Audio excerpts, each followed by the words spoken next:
All right. Hey, I just wanted to give you a quick look at what we're doing here. We're doing a live stream wedding in Wasilla, just outside of Anchorage. And we are set up and ready to go, except for the audio. We don't have audio connected because we're waiting for the DJ to arrive. But all our cameras are set up and our switching station is set up where the cameras come in too. As you can see, the florist is still here, just packing up. And let me show you what we're doing here.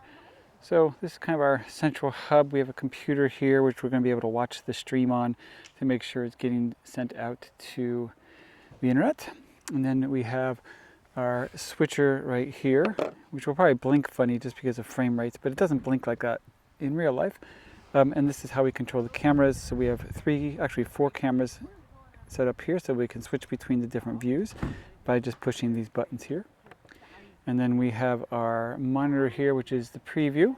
And here you should be able to see, as I switch the cameras around, it gets added and I can cut and we can switch those to live and preview and switch to different cameras. So this is called a switcher, and this is how we basically produce live streams, right? Everything audio, all the cameras and audio come into here, and even the internet. And let me show you how that works here. So here is our Ethernet cable here in the back, and that Ethernet cable goes to a router, which is here.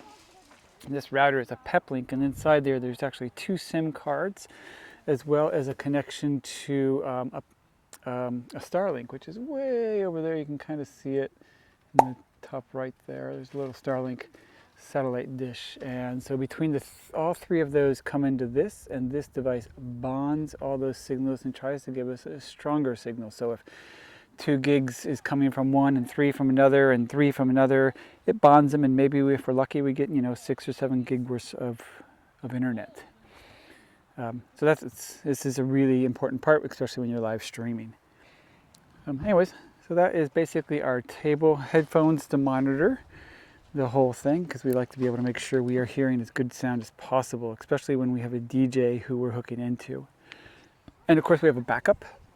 Here, this little white USB-C goes to a Samsung portable SD drive, and that is going to be recording the whole thing, so that the people who hired us can have a recording of the entire ceremony.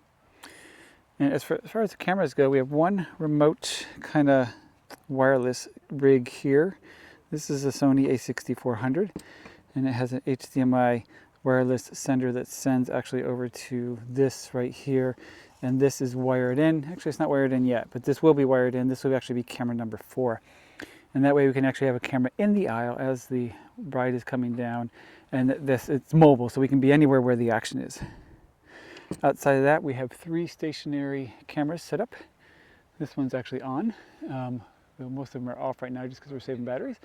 And this is, you can see the way it's laid out here. It's overlooking, this is what we call the establishing shot. So what it is going to see, if I can zoom in there, you can kind of see that is the live stream shot that will be getting. And I'm just going to go ahead and turn this off to save the battery.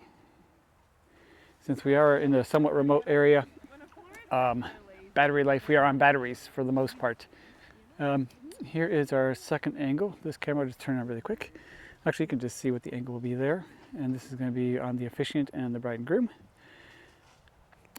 And then when it's possible, and it is possible now, I like to have a third camera that is behind everything, so you can actually see the faces of the bride and groom, but also kind of off, not centered. That way it's not in everybody's photo. So we are going to be here shooting an angle here. And right now we're just watching the florist set up the arch. Anyway, so those are 3 cameras into the stream. Number 2 and number 3. Actually, the far one here is number 1. That's number 1. And this is number 2, and this is number 3. I like to put them in the switcher that way, so because number 1's always closest to me. I do it, it's kind of different depending on the setups, but in this case right now, number 1 is closest to me, number 2 is the middle one, number 3 is the one furthest away from me, and number 4 will be the handheld. And the handheld will actually be controlled. We can actually control this switcher remotely. I'll be doing it on my phone, but I'm holding the phone now so you can't see that. But we can network into this, and we can actually control the buttons through a phone or an iPad as long as we're on the same network. And that's what we'll be doing today, because I'll be having the handheld. This is a one-man show today, so I'll be having the handheld in my hand with this phone, which you can't see because I'm using it, mounted on it, and doing the switching from the phone until I'm done doing the handheld. Then I can come back here and monitor the stream better. I like to stay next to the stream as much as possible, just to make sure there's no, this is kind of the control booth, right? So we want to be here as much as possible. Anyway, that is our setup for this live stream.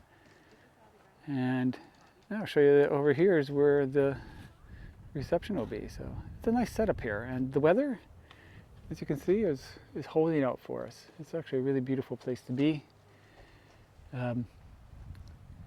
Just not a lot of internet out here, so thank God for that little router we have. That should be saving the day for us. Hey, thanks for watching.